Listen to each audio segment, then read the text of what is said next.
Her ex lied in court, and everyone believed him until their 9-year-old spoke the truth.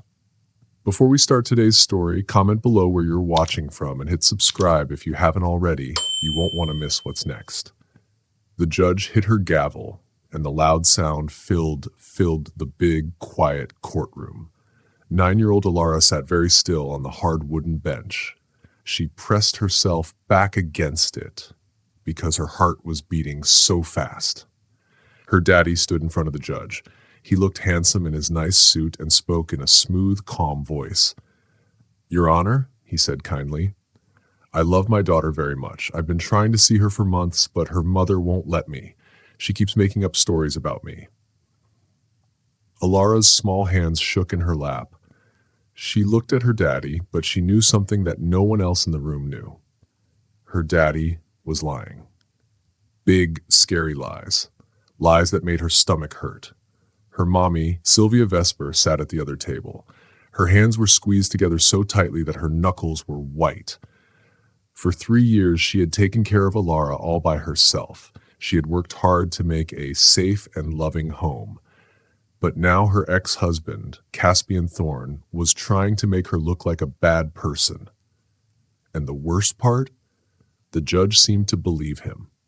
Judge Holmes looked at Caspian and asked, "Mr. Thorne, can you tell me more about these stories you mentioned?"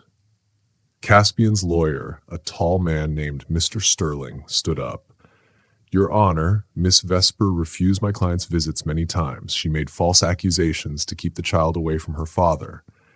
Sylvia's heart sank. She looked at her own lawyer, Miss Anya Chin, who was flipping through papers nervously.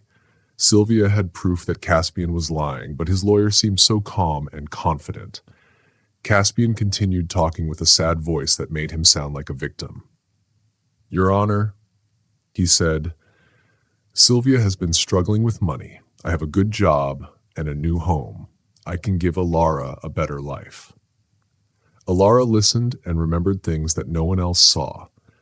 She remembered that scary night 3 years ago when Mama had quickly packed their bags while Daddy was still at work. She remembered hiding in the closet when Daddy came home angry, throwing things, shouting mean words, and making Mama cry. She remembered Mama's arm, bruised and covered with long sleeves even in the hot summer. But when Alara looked around, everyone seemed to believe Daddy's nice words. The judge nodded. Some people even looked at Mama like she had done something wrong. Alara's tummy hurt. Then her Mama's lawyer, Miss Chin, stood up. "Your Honor," she said, "my client has been caring for her daughter for 3 years. She has a job at the community center and has given Alara a loving, stable home." The judge looked down at her papers. "Miss Vesper, I see here that you moved twice this year. That doesn't sound very stable." Sylvia swallowed hard. "Your Honor, I only moved because my landlord sold the building, and then I moved again to be closer to Alara's school and my mother, who helps with childcare." But Mr. Sterling quickly spoke up. "My client has lived in the same home for 2 years. He has a steady job and even took anger management classes to become a better father." Alara's eyes widened. Anger management classes? She didn't know what those were, but she knew her daddy still got angry. Just last month, during a supervised visit, he yelled at a man at the gas station so loudly that Alara cried. The court worker had to calm everyone down. The hearing had gone on for 2 long hours. Alara was tired and scared. It sounded like the judge might give her to Daddy. Judge Holmes asked, "Mr. Thorne, what exactly are you asking for?" Caspian stood tall. "Your Honor, I want joint custody, with Alara living with me during the school year. Her mother can have her during the summer and holidays." Sylvia felt like she couldn't breathe. She wanted to shout, "No! Please no!" Anya Chin quickly stood up. "Your Honor, this would hurt the child. Miss Vesper has been the main caregiver. She is stable and loving." The judge frowned slightly. "Miss Chin, I see a pattern of Miss Vesper making decisions without the father's input, moving homes, limiting visits, and making serious accusations without enough proof." Alara saw her Mama's eyes fill with tears. Mama looked scared. That's when Alara made a brave choice. She stood up from her seat. "Excuse me," she said in her small but clear voice. Everyone turned to look at her. "Young lady, please sit down," Judge Holmes said gently. "This is not the time." "But I have something important to say," Alara said, her voice shaking. "It's about my daddy." Caspian's face turned pale. "Sweetheart, come sit by Daddy. We can talk later." Alara shook her head. She looked straight at the judge with serious eyes. "Your Honor," she said, "my daddy is lying." The whole courtroom went silent. "What do you mean by that, Alara?" Judge Holmes asked softly. Alara took a deep breath. She looked at her crying mama, then at her daddy, who shook his head like he always did when he wanted her to keep quiet. "He said he took those anger classes, but he didn't," she said.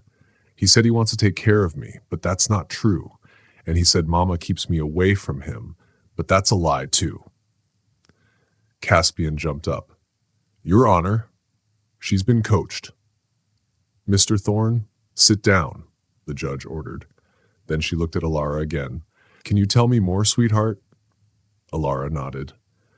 "Last month when we were supposed to be watched by the court lady, Daddy said he needed the bathroom, but he went outside to smoke and yelled on his phone. He said he was going to show the judge who the better parent is. He threw his cigarette at a cat. The court worker sitting in the back looked very nervous." Alara kept talking.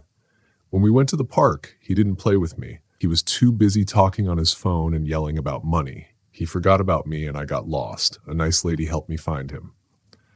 The judge listened carefully.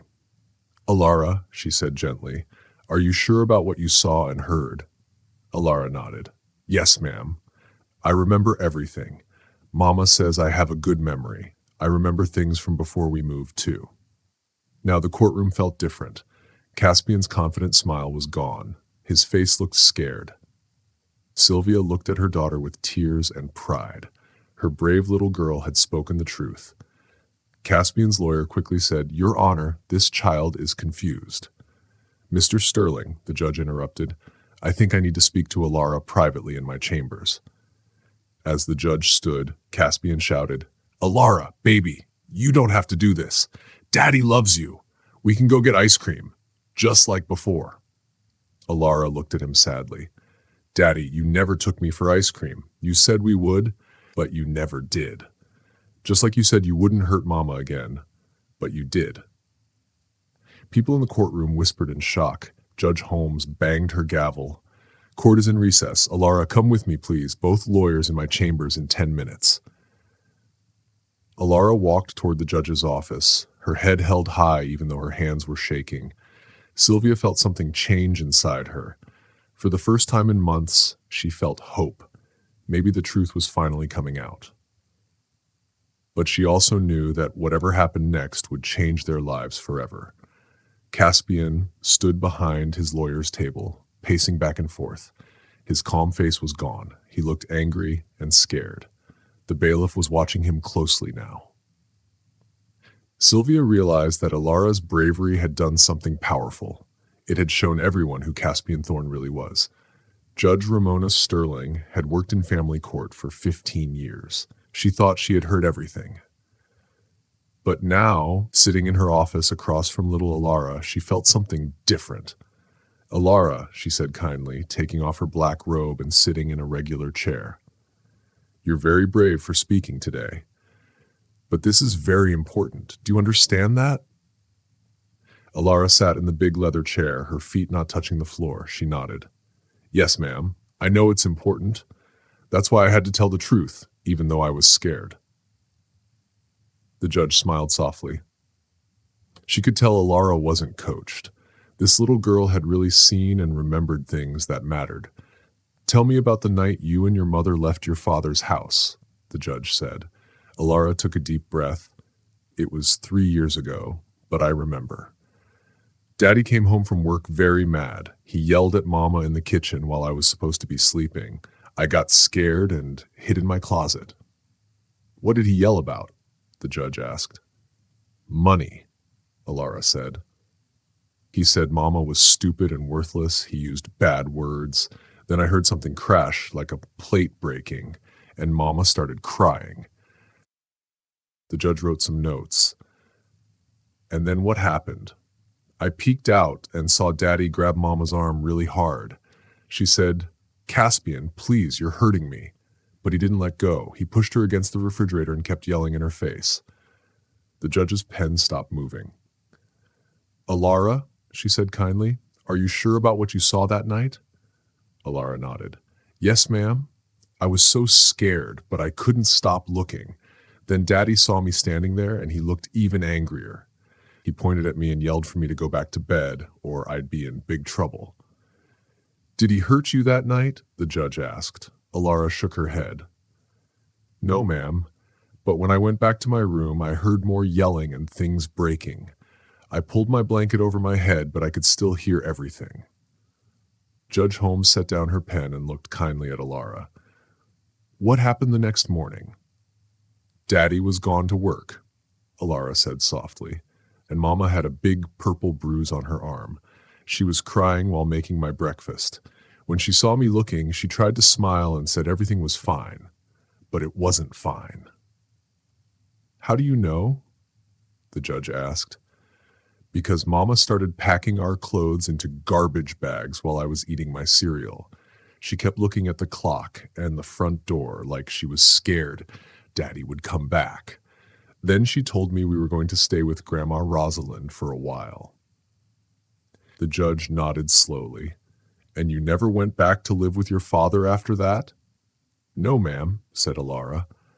"After a few weeks with Grandma, Mama got us our own apartment. She said we were safe now and didn't have to be scared anymore." Judge Holmes had listened to many stories about families like this, but Alara's story sounded very true.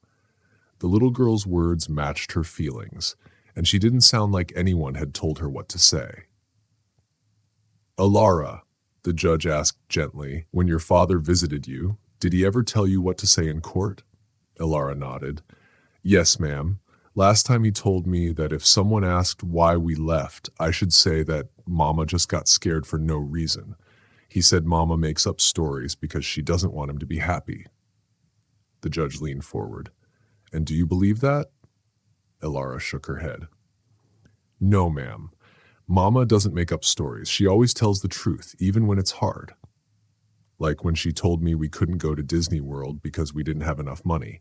She could have made up a nice excuse, but she didn't. She told the truth." The judge smiled softly. "Alara, do you love your father?" Alara looked surprised. She thought for a while before she spoke. "I used to love him a lot. When I was little, he would pick me up and spin me around, and it made me laugh. But then he started getting mad all the time, and I got scared of him." "Are you scared of him now?" the judge asked. "Sometimes," Alara said quietly. "When his voice gets loud or his face gets that angry look, I remember that night when Mama got hurt, and I feel scared again." The judge made a few notes. "And what about your mother? How do you feel living with her?" Alara's face lit up. "Mama is the best mama in the whole world. She works hard at the community center helping other kids, but she always has time for me." Judge Holmes looked serious now. "Mr. Kane," she said, turning to Caspian's lawyer, "that 9-year-old girl just gave me the most clear and honest story I've heard in months. If your client has not been truthful, now would be a good time to fix that." Anya Chin, Sylvia's lawyer, felt a little hope for the first time in many days. But she also knew that Caspian Thorne wasn't the type to give up easily. He was angry, and angry people sometimes did dangerous things. When everyone came back from the break, the courtroom felt different. Caspian Thorne sat stiffly in his chair, his jaw tight and his face red. Sylvia saw the angry look on his face, and her stomach turned. She remembered that same look from the night everything went wrong. Alara sat next to Grandma Rosalind, who wrapped an arm around her to keep her safe. People in the courtroom were looking at Alara with respect, but Caspian's stare was full of anger. "Mr. Thorne," the judge said firmly, "you said you completed anger management classes. Do you have proof of that?" Caspian's lawyer stood up. "Your Honor, we have the certificates right here." "I want to see proof from the organization that gave them," the judge said. their name, contact number, and license. Caspian whispered something to his lawyer, who started flipping through papers quickly. "Your Honor," the lawyer said nervously, "we might need some time to get that." "Do you need time?" the judge asked, "or do you not have it at all?" The courtroom was silent. Finally, the lawyer sighed. "It seems there may be some paperwork problems." "What kind of problems?" the judge asked sharply. Suddenly, Caspian stood up and shouted, "This is ridiculous. You're going to believe a confused child over a grown man? I'm her father. I have rights." "Mr. Thorne, sit down and lower your voice," said Judge Holmes. But Caspian didn't stop. He was furious. "She's been poisoned against me," he yelled, pointing at Sylvia. "Her mother filled her head with lies. Alara doesn't know what she's talking about." "Daddy, please don't yell," Alara said quietly. Her small voice only made him angrier. "Don't you daddy me. I came here to give you a good home and you stabbed me in the back." The bailiff stepped forward. The judge was about to bang her gavel, but Grandma Rosalind had had enough. "Caspian Thorne," she said loudly. "Look at yourself. You're screaming at a 9-year-old child in front of everyone because she told the truth." "Mrs. Vesper, please." The lawyer tried to stop her. "No," Rosalind said firmly. "Everyone can see who you really are. That child didn't lie. She told what she saw. And instead of being sorry, you're trying to scare her into taking it back." Caspian turned his anger toward Rosalind. "Stay out of this, old woman. This is between me and my family." "I am your family," Rosalind said, standing tall, "and I've been watching you scare my daughter and granddaughter for 3 years. But it stops today." Sylvia began to cry, but this time her tears were not from sadness. She felt relief. For 3 years, she had fought alone to keep Alara safe. Now she realized she wasn't alone anymore.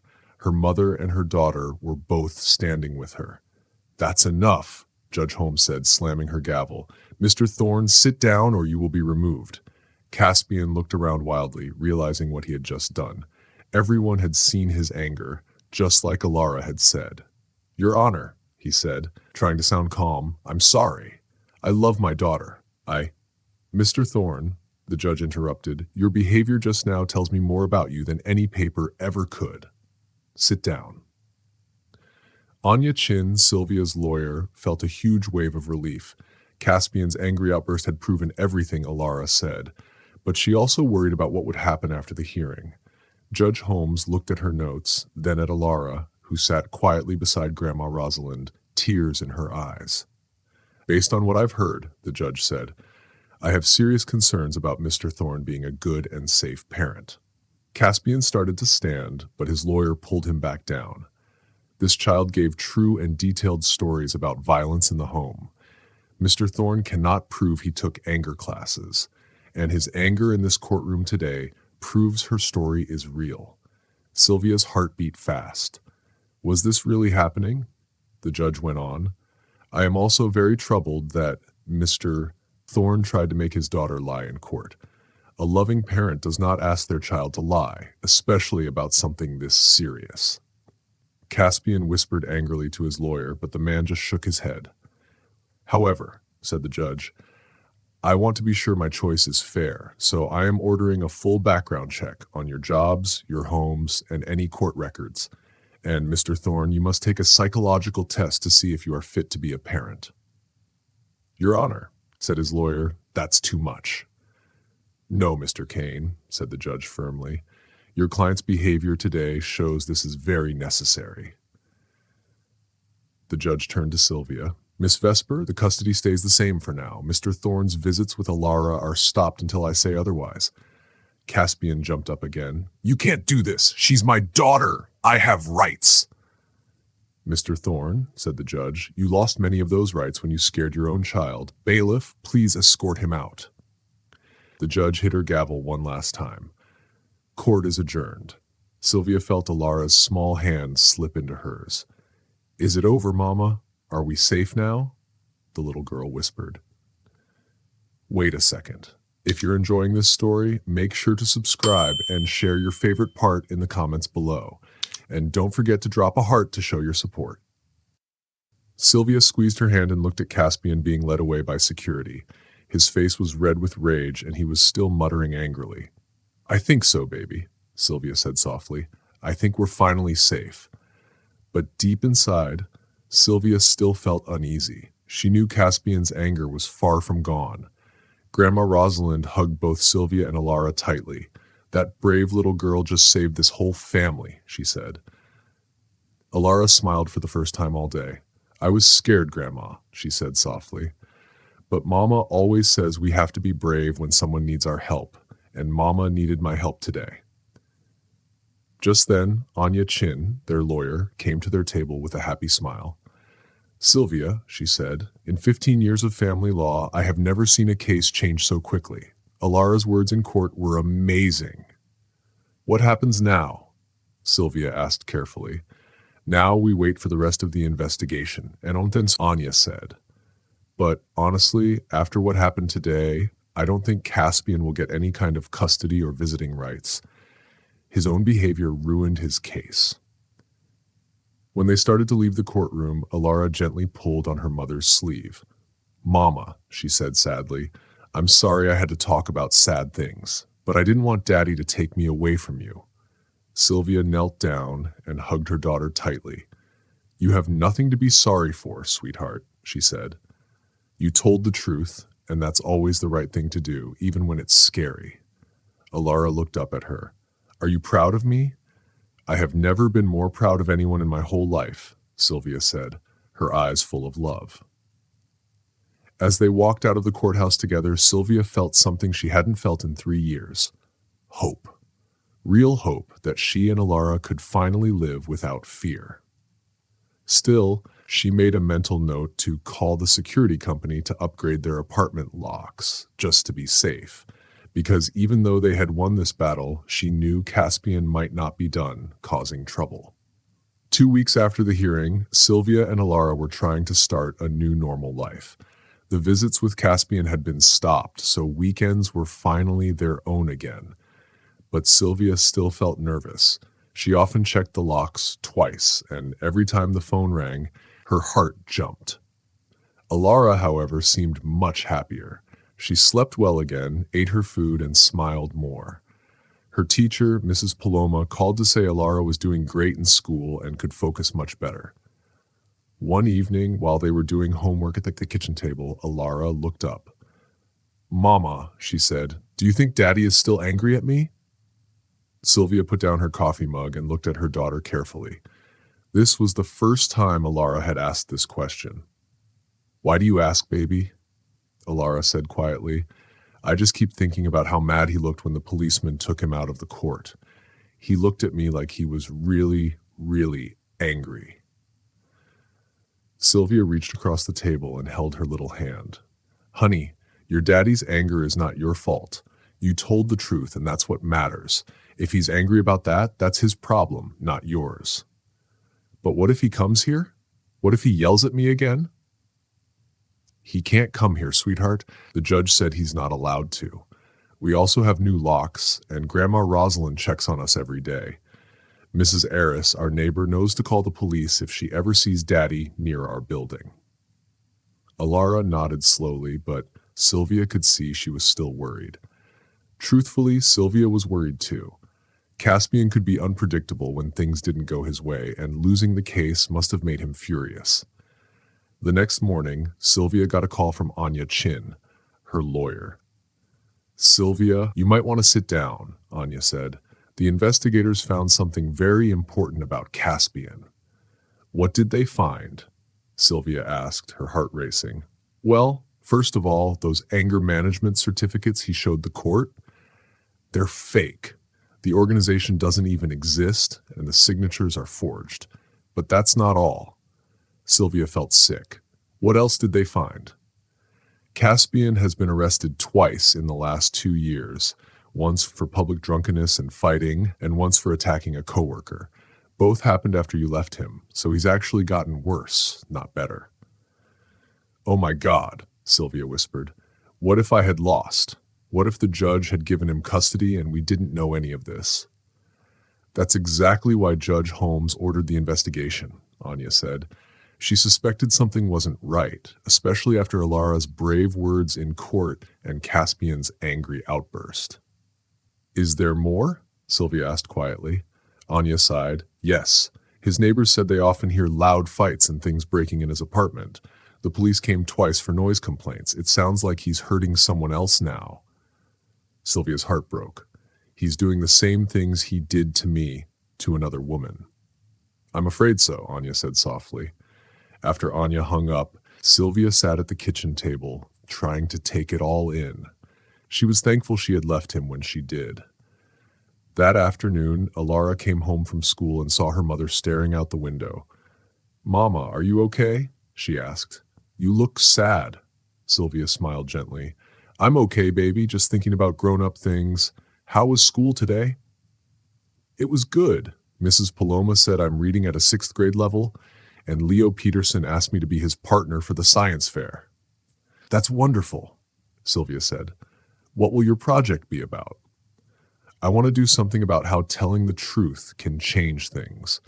Maybe I can ask people about times when being honest made a big difference.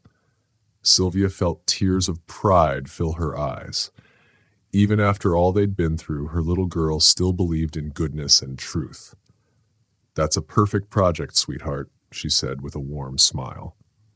3 days later, Sylvia got a phone call that changed everything. This is Detective Cora Beck from the county sheriff's office, the woman said. Miss Vesper, I need to talk to you about your ex-husband, Caspian Thorne. Sylvia's hands shook. What happened? Is Alara okay? Your daughter is safe, the detective said calmly. This is about something else. Mr. Thorne was arrested last night for hurting his current girlfriend.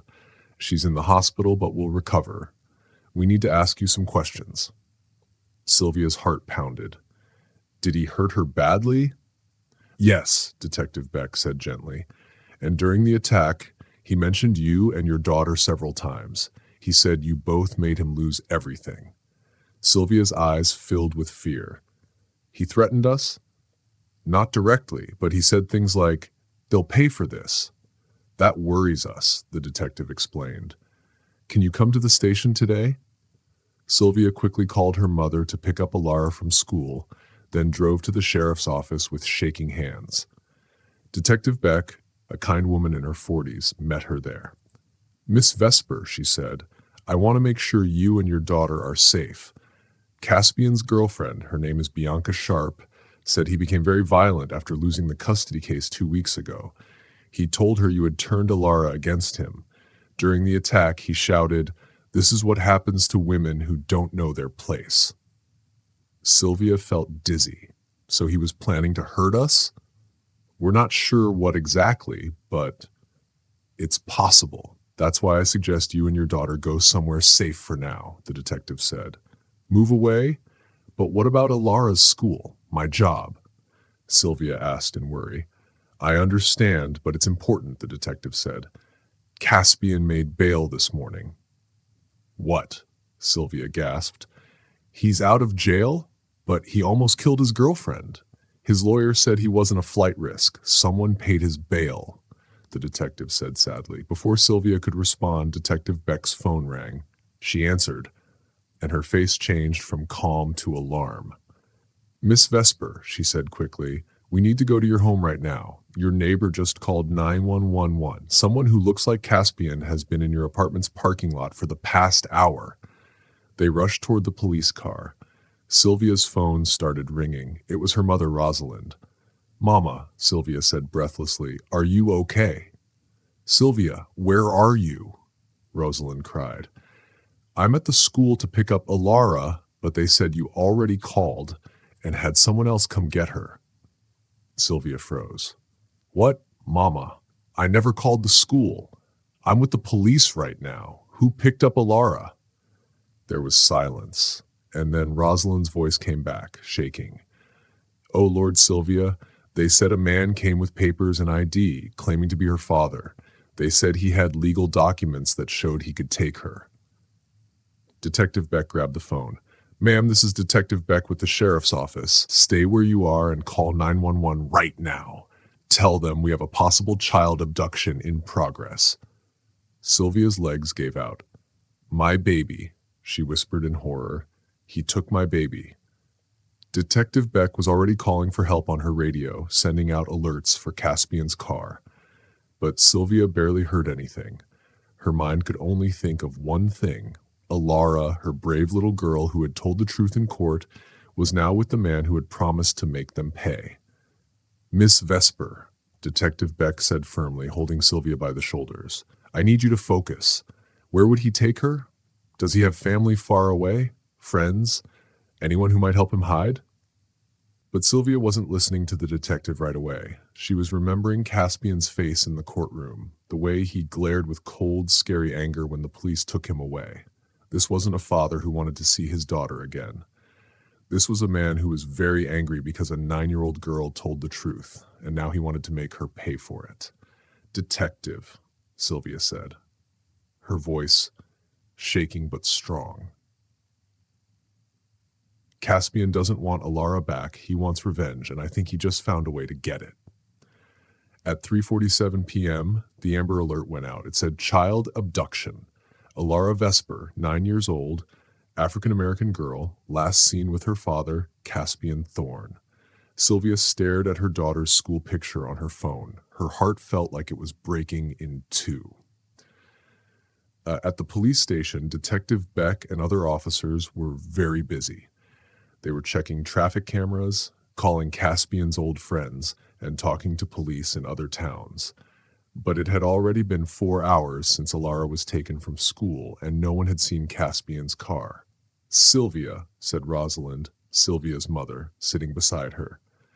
That little girl is smart. Remember how brave she was in court? She won't let him hurt her easily. Sylvia wanted to believe her mother, but she couldn't stop thinking about how angry Caspian had looked. He had never hurt Alara before, but Alara had never made him look foolish in front of a judge either. Detective Beck came over holding a tablet. Miss Vesper, she said, we've been watching Caspian's phone and bank account. He took out $500 an hour before he picked up Alara. After that, his phone stopped working, but we found something on the school's camera. She showed Sylvia a video. It showed Caspian walking into the school office. He looked calm and normal, like any dad coming to get his child. But when Alara appeared beside him, Sylvia saw something in her daughter's walk that made her heart sink. She knows something's wrong, Sylvia whispered. See how she's walking close to him? She only does that when she's scared. Detective Beck nodded. She got into the car willingly, so he hasn't scared her yet. That's good news. How is that good news? Sylvia cried. He has my daughter. Because it means she's not in danger right now, said the detective gently. If he wanted to hurt her, he wouldn't have gone through all that trouble at school. He has a plan. Anya Chin, Sylvia's friend, ran into the police station just as the sun was going down. Sylvia, I came as soon as I heard. What can I do? The court only gave him supervised visits, Sylvia said, upset. How could he just walk into the school and take her? Because the order was still under review, Anya explained. The school probably saw old papers that said he could visit her.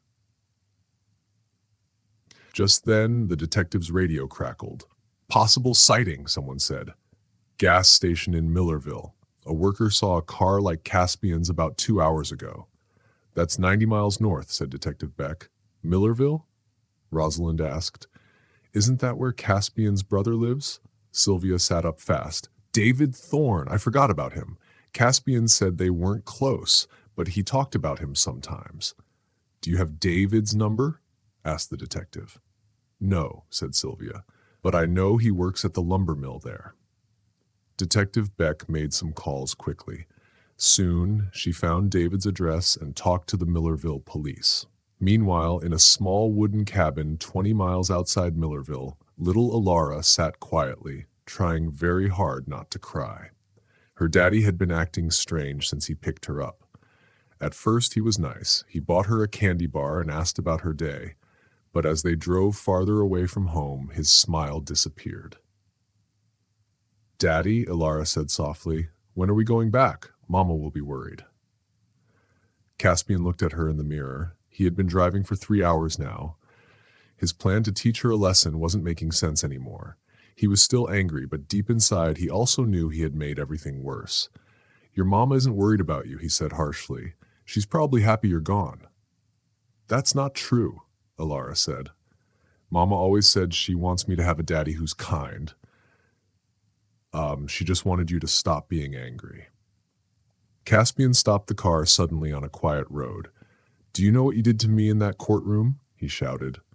I told the truth, said Alara, scared but brave. Mama says we should always tell the truth. Your truth ruined me, Caspian yelled. I lost my job, my home, everything, because of you. Daddy, you're scaring me, whispered Alara. Caspian looked at her small face and remembered the little girl who used to hug him good night. But then he thought about how the other prisoners had laughed at him for being outsmarted by his daughter. Good, he said coldly. Maybe you should be scared. Maybe you'll learn actions have consequences. He started driving again. Alara pressed herself against the car door, tears in her eyes. They were now deep in the woods. No cars, no houses, only trees everywhere.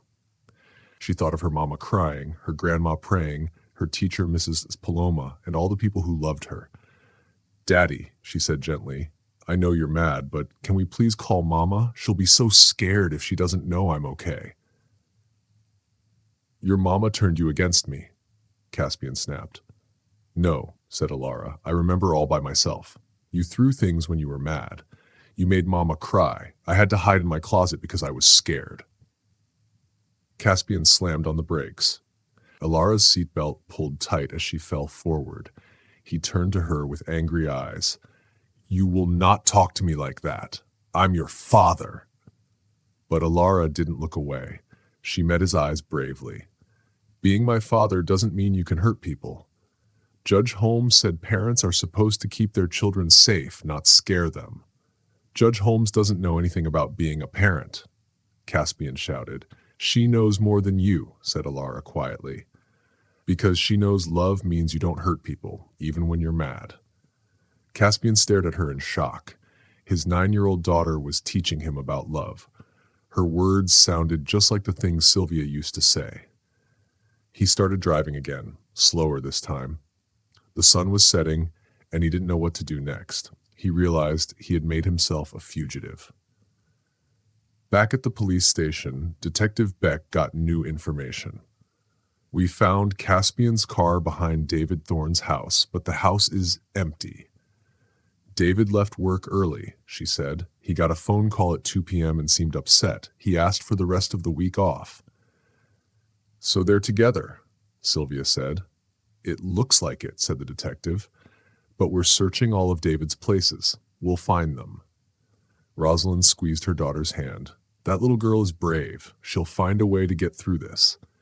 At the cabin, David was pacing back and forth. Mike, you've lost your mind, he said. Taking that child from school? What were you thinking? I was thinking that my daughter ruined my life and someone had to pay, Caspian muttered. She's 9 years old, David shouted. She's just a kid. She didn't lie, did she? Everything she said about you being angry, that was all true. Caspian glared at him. Whose side are you on? I'm on the side of not going to prison, David said. You need to take that little girl home right now before this gets worse. From the small bedroom in the cabin, Alara was listening to every word through the thin walls. She had been sitting there for a long time. Uncle David had left the door unlocked because he said, You're not a prisoner. But Alara was too scared to run into the dark woods all alone. Now she heard Uncle David tell her daddy to take her home. She felt a tiny spark of hope in her heart. Maybe Uncle David would really help her get back to Mama. Alara stood up quietly and opened the door a little. The two men were still talking in the kitchen. They didn't see her small shadow in the hallway. I can't take her back, her daddy, Caspian, was saying. They'll arrest me the minute I show up. They're going to arrest you anyway, Uncle David said firmly. The only question is whether it'll be for kidnapping or for kidnapping and murder. I'm not going to murder anyone, Caspian said loudly. Then what's your plan, Mike? David asked. Keep her here forever? Someone will find this place soon. Alara took a deep breath. Her hands were shaking, but she walked into the kitchen. Both men turned to look at her. She saw something in Uncle David's eyes that looked like sadness and shame. Daddy, Alara said clearly, I want to go home now. Caspian laughed, but it wasn't a happy laugh. Just like that? You think you can decide when this is over? Alara looked straight at him. I think I can ask my daddy to do the right thing, she said softly. I think I can ask you to remember that you used to love me before you got so angry all the time. David looked at both of them. His eyes grew sad. Mike, he said gently, look at her. Really look at her. She's not your enemy. She's your little girl, and she's scared. Caspian looked at Alara then. For the first time since the courtroom, he really saw her. She was small and frightened, but trying so hard to be brave.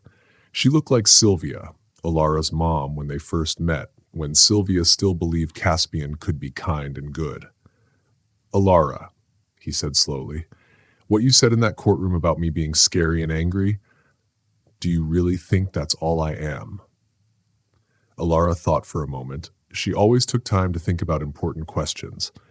No, Daddy, she said. I remember when you used to read me stories and push me on the swings. I remember when you taught me how to tie my shoes. But I also remember being scared of you a lot. And today, I've been scared of you all day. I never meant to scare you, Caspian whispered. But you did anyway, Alara said simply. And when someone tells you they're scared, you're supposed to stop and try to be better, not get angrier. Uncle David saw his brother's face soften. The fight had left him. Mike, he said gently, call the police. Turn yourself in. Take responsibility and try to make things right. Caspian looked at his daughter again. He saw how strong and wise she was. She had been through so much pain in her short 9 years, yet she was still kind. Okay, he said quietly. Okay. 2 hours later, police cars surrounded the cabin. Caspian walked out with his hands in the air. Alara ran straight into Detective Beck's arms. Mama was the first word that came out of her mouth. She's waiting for you at the station, the detective said kindly. Sweetheart, are you hurt? No, ma'am, Alara said. Just tired and hungry. I want to go home. As Caspian was led away in handcuffs, he looked back one more time. Alara, he called out. I'm sorry I scared you. You were right to tell the truth about me. Alara nodded seriously. I hope you can learn to be better, Daddy. I hope you can learn not to be so angry anymore. When Alara and the police got back to the station, it was after midnight. But Mama Sylvia was still there, waiting and praying. When she saw Alara walk in, alive and safe, she cried and ran to her. Mama, don't cry, Alara said, hugging her tightly. I'm okay. I was scared, but I remembered what you always tell me about being brave when someone needs help.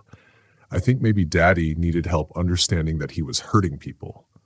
Sylvia held her daughter close, crying tears of joy and love. Her little girl had faced her worst fear and still found kindness in her heart. I love you so much, baby girl, Sylvia whispered. You are the strongest, bravest person I know. I love you too, Mama, Alara said. Can we go home now? I want to sleep in my own bed, have pancakes in the morning, and tell Mrs. Paloma about my science fair project. As they walked out of the police station hand in hand, Sylvia knew this was the end of their nightmare. Caspian would go to prison, and they could finally be free to live a happy life again. Mama, Alara said softly as they got into Aunt Rosalind's car. Do you think telling the truth was worth all this trouble? Sylvia looked at her daughter's face under the streetlight. She saw hope, courage, and honesty. Yes, baby, she said. Telling the truth is always worth it, even when it's scary, even when it's hard. You saved us both by being brave and telling the truth. 6 months later, Alara's science fair project called How Truth Changes Lives won first place in her class. She interviewed police officers, teachers, judges, and social workers about why telling the truth matters. But the best interview was with her own mother, who told everyone how one little girl's bravery had saved her family. Caspian was sent to prison for 5 years for kidnapping and breaking the court's rules. The judge said he had to take real anger management classes and could only see Alara later, if she wanted to. Sylvia got a promotion at work and moved into a bigger, brighter apartment. Alara joined the debate team at school. She became known for asking smart questions and standing up for kids who were bullied. Every night, Sylvia tucked Alara into bed and felt so proud of her brave little girl. Alara had shown her that even the smallest voices can tell the biggest truths, and that being brave doesn't mean you're never scared. It means doing the right thing, even when you are. Their story became a reminder that justice isn't always about big fights or courtrooms. Sometimes it's about one child standing up and saying, "That's not true." And when people listen to the truth, that's when healing and love can finally begin.